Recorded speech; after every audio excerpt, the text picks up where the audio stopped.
Salamat sa Panginoon. Ang basahin ko muna po.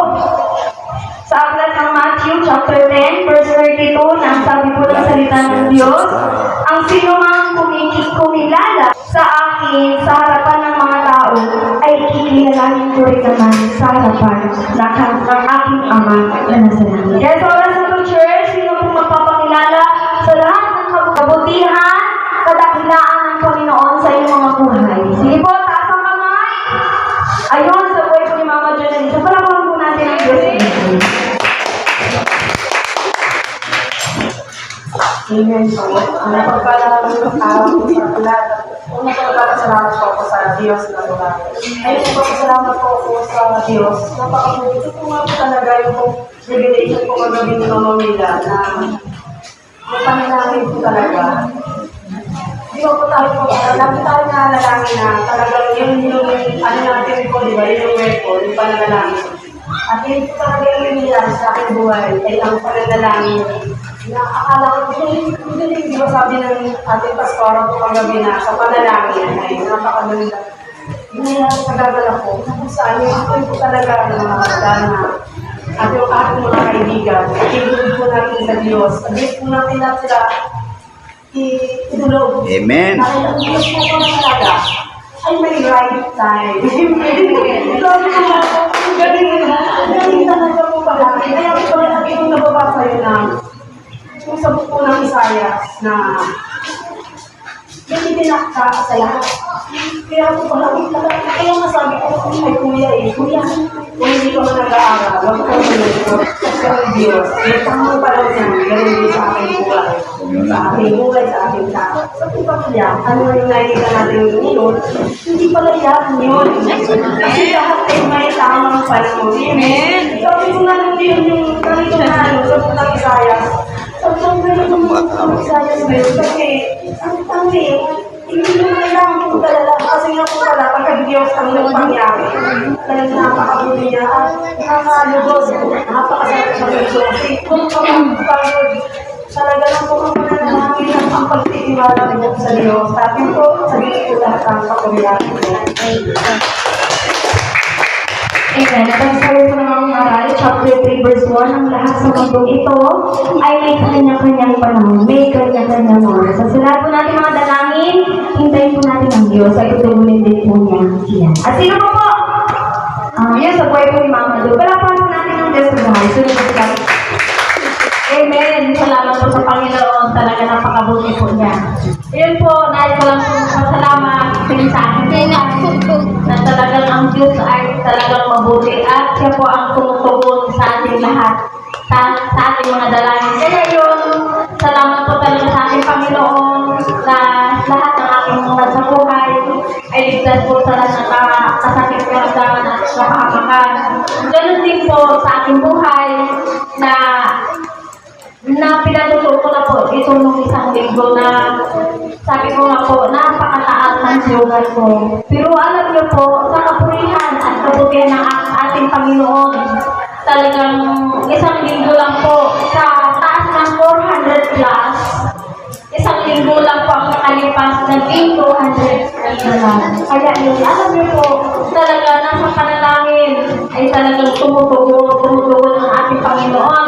Na di ba po, sabi nga po sa Jeremiah 33 verse 3 na talagang ang Panginoon ay tumutugon na kung ano po ang ginawa niya po sa atin na mga bagay na kamangha-mangha, ito po ay ating mararanasan. Di ba po, kaya yun talagang napakabuti po na ating Panginoon. Salamat talaga sa ating Panginoon na mayroon po tayong siya. Salamat po sa Panginoon. Talaga may Diyos sa ating buhay. At palapasin natin sa buhay po ni Tatay Dani. Amen. Salamat po sa papalapasin sa ating.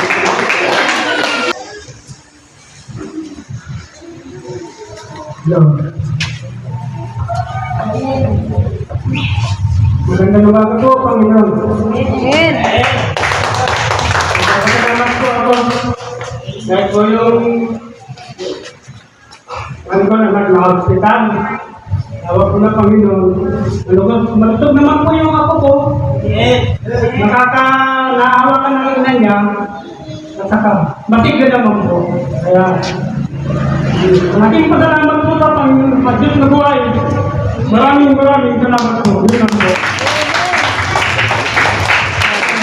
Po, diba, na wala pong balikan para yung sumamba at pasalamat sa Diyos na buhay. At sino pa po? Marami pa po tayo oras sa buhay po ni Mama Mars. Wala pa po namin sa buhay.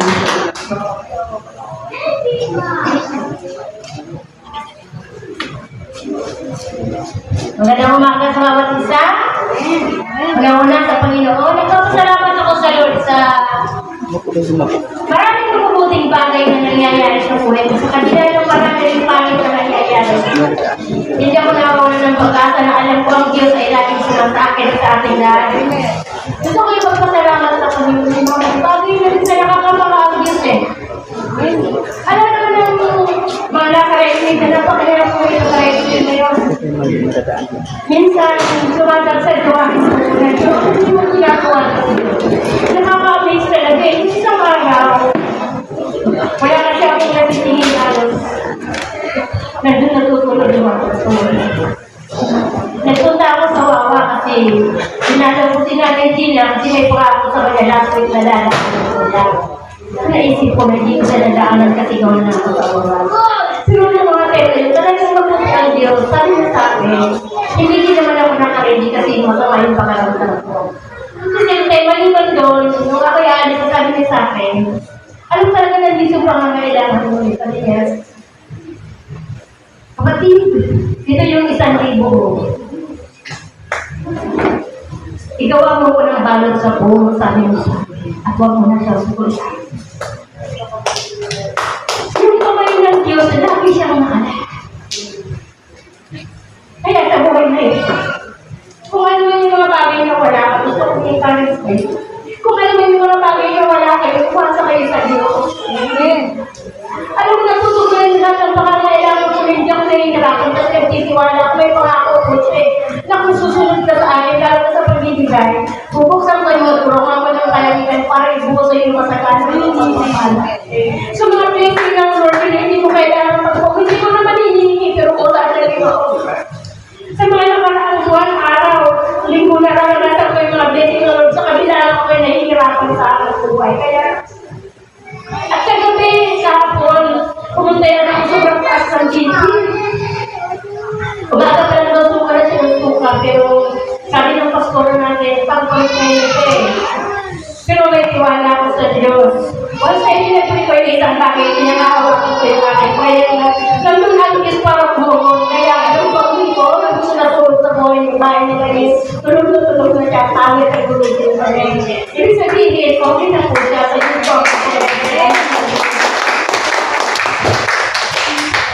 yung very sweet talaga yun. Dahil lahat ng ating pangailangan, ipintuloy niya. Sino po po? Ayun, sa boy po ni Mama Lonet. Palapok po yun.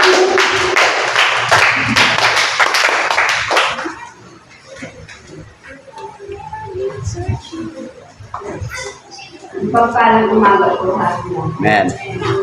Papasalamat po ako sa Diyos. Dahil malaking blessing o malaking himala dahil on Thursday, mapunta na po ako dito.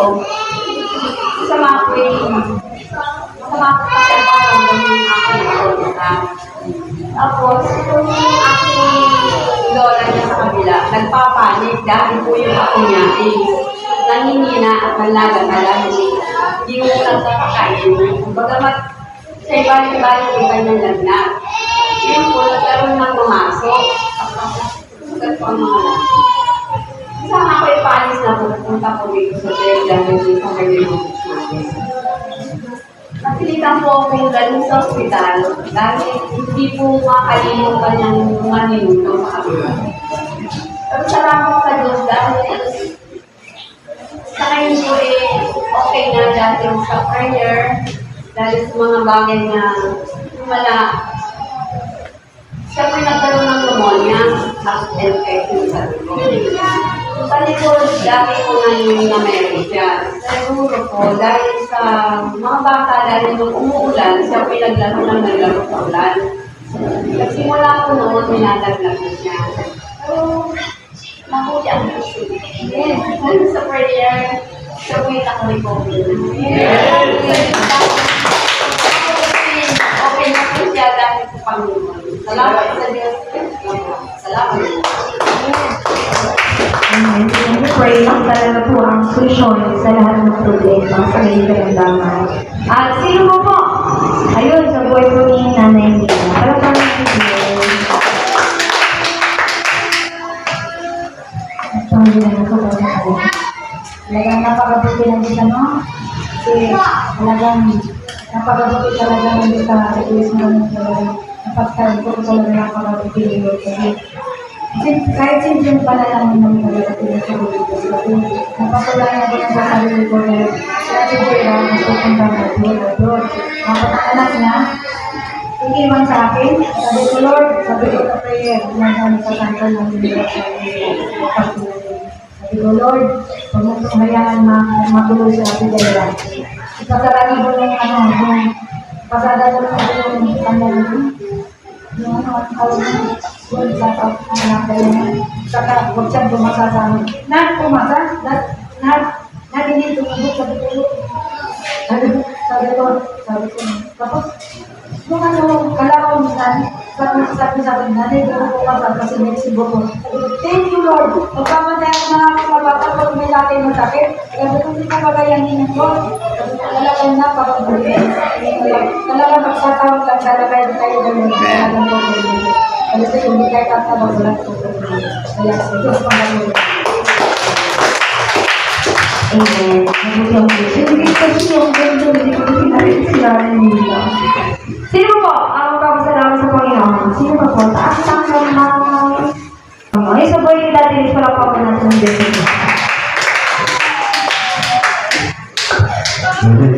Bago pa na, ako ay bumabati po sa inyo ng isang mapagpalang umaga po. Ako ay nagpapasalamat po sa aking Panginoon Diyos sa buhay. Sa isang linyong bagay at pag-iingat na po sa aking pamilya. At sa mag-isa kalakasan na patuloy po sa aking buhay. Amen. Mga nakaraan ko po, doon po sa rice mill na pinapasokan ko, hindi ko po napansin na nag-spray po pala ng pampalayas ng mga daga po na bumubulos sa mga bigas. Amen. Nagulat po ako bigla kung po nakasaglag po ako ng pangatin ng lalamunan. Amen. At nung nakita ko nga po yun, sabi ko, siguro technical po kaya nakatin na lang po na po. So nung nakarating ko po yun, at hanggang sa mga oras na ito po, nakakaranas ko po ako ng pangatin ng lalamunan.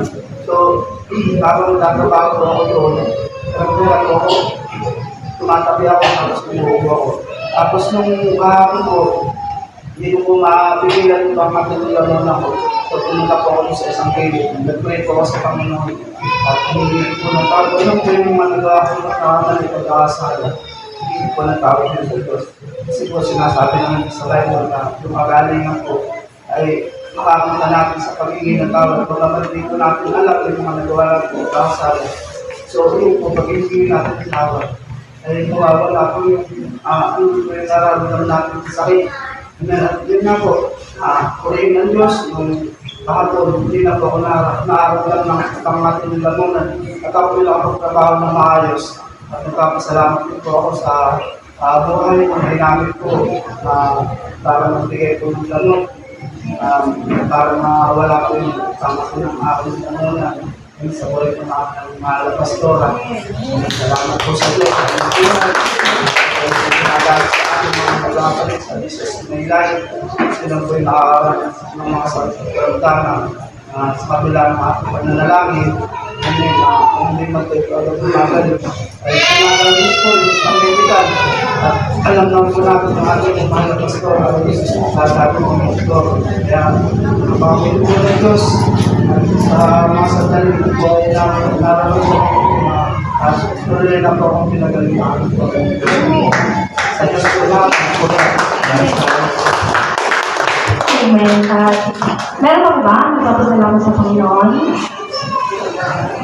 Wala na po. Hayaan na po natin yung oras sa Panginoon. At sa Panginoon sa susunod. Amen. At bago po ako rin ay magpapasalamat sa Panginoon dahil buong puso ang naglalangin po namin worship team sa sa ipinagkagawa sa amin ng Panginoon dahil matagal na panahon na kami humiling, dumadalangin sa Panginoon personally na tugunin ng Panginoon ng kaayusan, ng speaker, ng mic, ng mixer, lahat sa mga instrument ng buhay, ng instrument, amen. Kasi alam nyo, mahirap pag wala ka pong alam. Pero ang prayer namin, bigyan kami ng karunungan ng Panginoon at gumamit ng ibang tao, paano po namin yan maayos. Pero salamat sa Panginoon dahil hindi na po kami binabayaran. Amen. Amen. Nakita namin ang kapangyarihan kami ng Diyos, bagaman ang aming mga buhay po ay punong-puno ng pagkukulang. Pero napakabuti ng Diyos. Binibigay na kami ng chance na maayos po yung dapat maayos. Amen. Binibigay na pa rin po kami ng pagkakataon na makapaglingkod sa Kanya. Kasi alam ni Church, ang paglilingkod po sa Panginoon isang pribilehiyo. Pribilehiyo po talaga ito. Kaya dapat hindi ito sinasayang, hindi ito binabaliwala, hindi ito naging option, hindi ito second priority, kundi ang paglilingkod po sa Panginoon ay first priority talaga. Amen. Kasi hindi lahat po binigyan ng Panginoon ng gifts, no? Na kayong kalooban na maglingkod sa Kanya. Amen. Pero naglilingkod pa rin naman po ngayong lahat sa Panginoon. Kaya buong pasasalamat po sa Panginoon sa pag-aayos po ng lahat ng instrument ng worship team. Palapakan na natin si Lord dahil the best God ang ating Lord, the best din po ating palapakan. At tuloy po, ang susunod tatayo sa buhay po ni Tatay Juan.